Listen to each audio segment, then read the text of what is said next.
Ah, Nagisayang kataypay ti anti-illegal drug bypass si Drabi garup 8:30 when ket successful nga natiliw tayo ti agnagan ti Roderick Kiyang, 35 years old, taga Barangay 6, when under isuna ti street level individual. Drug surrender sir, sir. Answer ngem the previous case na ito when Drugs surrender.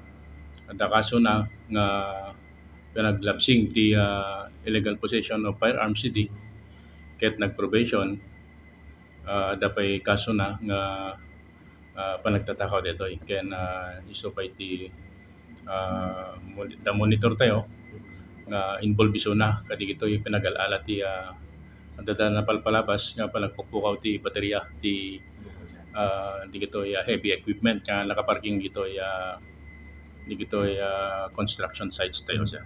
Okay. How ka man involved in illegal drugs sir? Suspect sir.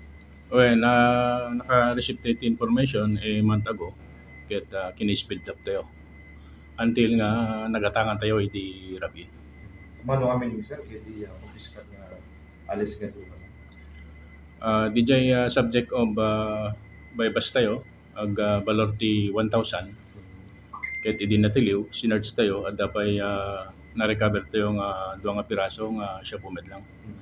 Mismo sir, aribayan ti pagtingan nila or dati lugar nga nag-transaction sir?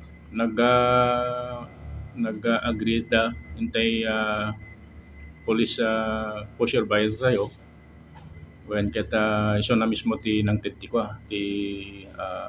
lugar nga pagkitanda. Iso ti nakatiliwan tayo iti Barangay 6. Ditoy dayain lang ti apo ti poblasyon. Okay.